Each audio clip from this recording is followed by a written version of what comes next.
Orianna is the safe control mage champion that can handle any challenge you throw at her, with one of the most game-changing ultimates in the game. She is a constant threat and very rewarding to play. Our player today is named Primal Eddie, and he has invented a very special AFK Orianna playstyle that has helped him shoot up to Grandmaster, not as mid lane, but as support Orianna. Even our Grandmaster player thinks this might be the easiest playstyle we have found so far to get to high rank, so why not get some free LP? Eddie started playing League in Season 1, playing tons of normal games. By Season 3 he was getting bored, so decided to try Ranked, duoing with a friend to see how high they could get. Starting off with Lulu support, he made it to Platinum for the first time. After getting a taste of climbing, Season 4 he was right back at it, aiming for Diamond. He'd already begun to start playing off-meta champions, with Velka's support being the champion that got him to Diamond for the first time. Season 5 he took a break, suffering from a ton of ranked anxiety. It's a hard thing to explain to those who don't have it, but most common it's a fear of losing something you've worked hard for. You don't want to queue up for the game, because there's a risk you'll lose, and then you'll lose the rank that you've gained. His solution? Make a new account that he could play on with no risk to his main rank. This helped him spam a ton of games, playing a new role but a similar style, Shen top, with a focus on being very supportive to his team. And after that he was able to play as many games as he wanted on his main account. Season 7 he gave up on Shen because he knew his best role was in the bot lane, playing support, facilitating his carries to get wins. Returning to his old role paid off, and he climbed even higher to Diamond 2 but could not break into Master. Season 8 once again playing bot lane, but he was still hard stuck in Diamond. In Season 9, Sona became his best friend, finally breaking through to Master, and then into Grandmaster. It turns out that Sona is more supportive than Vel'Koz. He did however drop back to Diamond before the end of the season, so he was forced to go back to the drawing board to find a way to stay there. In Season 10, on his second account, he wanted to invent something that he could play without using his brain, a real AFK passive champion that could still win games. He chose a self-reliant mid laner with supportive abilities, Orianna. From playing Vel'Koz and other high attention champions, where you need to position perfectly to DPS and win games, he found a champion that he could just have fun on and survive through lane no matter what. With a playstyle then of skipping everything and simply buying Ardent Censer, he climbed to 150 LP Master with ease. When Season 11 came round, Riot almost seemed to add the perfect item for this guy, Moonstone, and in pre-season he hit Grandmaster again by rushing it immediately. Now he sits even higher, almost 500 LP in Grandmaster, and has perfected the Orianna support playstyle, finding an item that's even better than Moonstone. So why does it work in Season 11? Eddie has found a way to almost AFK in lane and make it benefit him. Orianna has many special abilities as a support. She has a shield on her E. This is what Eddie maxes first. This ability not only is a spammable shield, it also gives resistances to your target, and has a super high range, so Orianna never even has to be close to the person she is protecting. This gives Orianna amazing synergy with melee dive champions like Camille or Hecarim, rather than being a support like Lulu or Janna, who should be staying in their backline with their AD carry, ready to peel for them. As Orianna you can stay safe in the backline, but still be contributing to the dive. The resistances on this ability also never break if your ball stays on someone, even after the shield disappears, meaning you're always an invisible force affecting the fight. The reason these resistances are so important is because they get such high numbers. It's roughly 1,000 gold of stats on top of the shield. This ability can give 2 cloth armors and 1 and a bit null magic mantles each time you use it, meaning whoever you put it on is going to be a very tanky boy. From there, on Orianna W, you also have a speed boost that again can go on someone who is super far away from you, letting your team chase the enemy down. And not to forget one of the best ultimates in the game, Shockwave,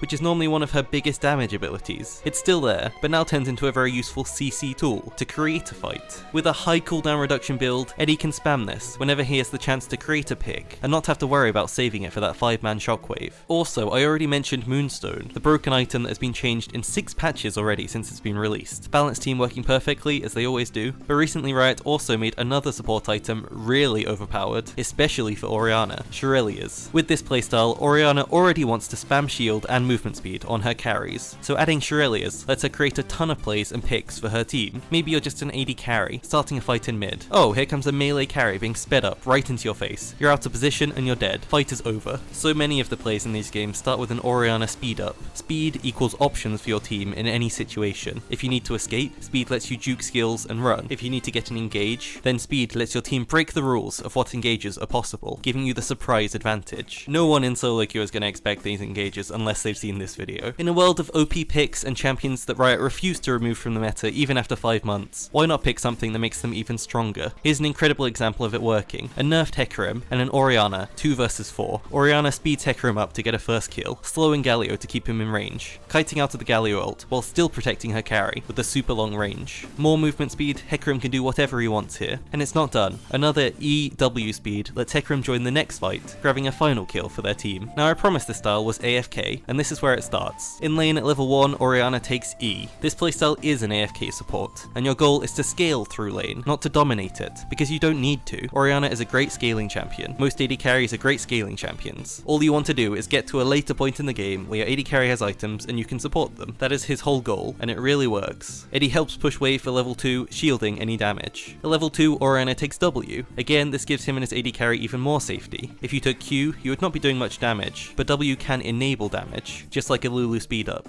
Shield your AD carry, and if they want to trade, you can push them into it. At level 3, Eddie does something surprising, taking a second point in E, not even leveling Q. He has one job, and he focuses on that one job: stay alive, and get to a point where he can fully support his team. So everything he does, including this, is stalling to that point. It's quite nice to see this chill style, because lots of players are already trying to force a kill by now to get ahead, but Eddie doesn't need it. Just like a Lulu support doesn't need a kill. Enemies are forced to try and beat Orianna. She can just wait, let them make a mistake, and then capitalize on it. If you're against an engaged support and they throw out their skill shots, stand behind CS so it can't hit, or try and predict it, then use W movement speed for an easy dodge. At level 4, Eddie does take Q. What if the enemy jungler's bot slide and you don't have any wards? Put your Q into a bush in their gank path and keep watch. It gives just as much vision as a ward. Same thing for face checking bushes at any point of the game. Orianna doesn't need to do it. She can just use her Q to check. So as Orianna support, you should not be dying to some random bush camp. In lane with an Emax Orianna against any kind of trading, you can simply shield their damage and walk away. Trading back is no more effective, and blocking them over and over again just makes this lane feel helpless to play against. Just like a Lulu, who is likely to be a permaban this patch. You can shield your AD carry and give them extra time in the trade to make it work.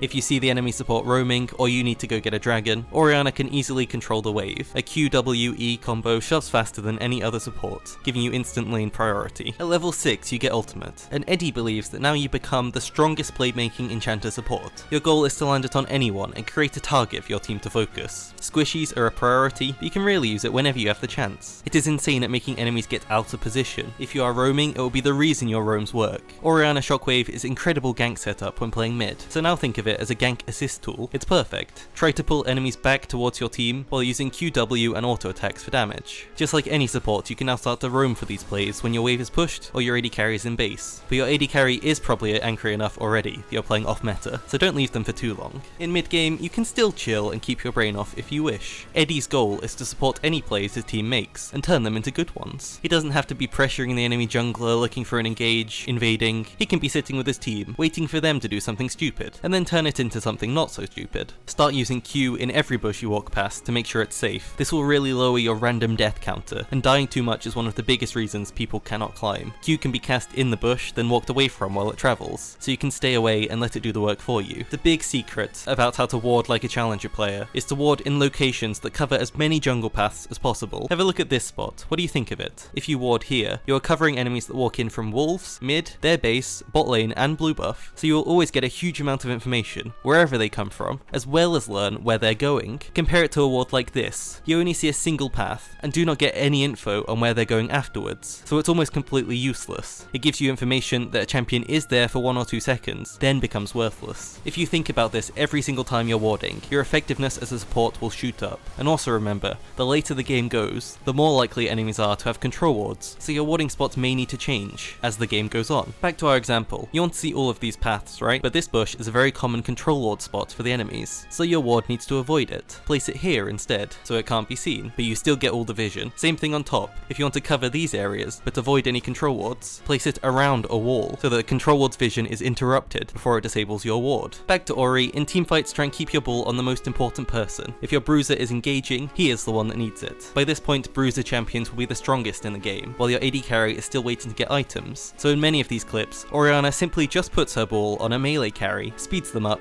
and lets them destroy the fight. You don't even really need that AD carry. Here's a great teamfight example. Ori speeds up her melee carry Aatrox so he can get in range for a stride breaker slow to engage the fight. This traps 2 enemies in the front of the fight, setting up a 2-man Orianna ult to hold them in place for Tristana damage. Ball goes back to Aatrox as he goes to town on the enemy team, running them down for a victory. Your main goal is not to turn a fight or to land a huge engage. It is to give your team the option to create a very fast fight the backline champions cannot escape. Here's another example, Echo in the river looking to engage. Ori speeds him up from long range, letting him set up a stun field and get in range to E onto an enemy carry. Blue team collapses, fight is already over, they keep running it down and get another kill, turning it into an objective. objective afterwards. If the speed up engage cannot happen, then your other option is peeling with your abilities. It's not Orianna's greatest strength, but a well-placed shockwave can cause enemies to instantly disengage, or die. Like with this Nocturne, Orianna forces him to either flash away from shockwave or die to his team, so Nocturne leaves, letting Orianna's team chase, stopping a potentially very bad fight. In late game your goals are similar to mid game, keep your ball on the engager to help them engage, but you can also take it to your backline carries if they're under threat, and use ult as a peel tool instead. It's not a bad skill to use for CC as it really interrupts the play they're trying to make, throwing them in a different direction. There's actually a theory in high-ranked Overwatch, with one of the most important ults in the game, Zarya Graviton Surge. It works pretty much the exact same as Orianna ult, pulls enemies in, so most often, it's used to get a big setup for a fight. But alternatively, Zarya can use it to kill a very important target who is diving your carries. It is not uncommon for a Zarya to throw this huge cooldown ultimate on a single assassin in her backline to guarantee a one-man advantage in the fight. So why not give this a try on Orianna? Use your ultimate on your AD carry, and stop them dying to an assassin. Orianna ult even has a much lower cooldown with this special build. For his build, start Relic Shield for the safety in lane. I'm sure that just like with Tank Veigar, Spell Thieves is a good option too, but your goal is not to poke the enemies, so you shouldn't care about the mana. Relic Shield fits this playstyle, whereas Spell Thieves forces you to be active, putting you at risk. First item, right now he's preferring the Shurelya's build, but Moonstone is a viable option as well first item. Get Ionian Boots for even more cooldown reduction. From there you can choose what is best for your team. Staff for Flowing Water is always a consistent item here, that now gives AP and ability haste rather than movement speed. You can go Ardent Sensor if you have good champions on your team that benefit from attack speed, or Mikhail's if you have an important CC on the enemy team that you need to remove, for example Ash Arrow or TF Gold Card. Pretty much all support items work here. If it works on Lulu, it works on Orianna. Here's his usual rune page. Guardian for another safety shield for lane. Conditioning is best, but replace it with Second Wind against poke, or Bone Plating against all-in champions like Leona. Free boots are great on scaling champions for free gold, so he takes those, and cookies again make laning easy. I'm testing this on Twitch right now. Our goal this year is to get to Master for the first time, so come check it out.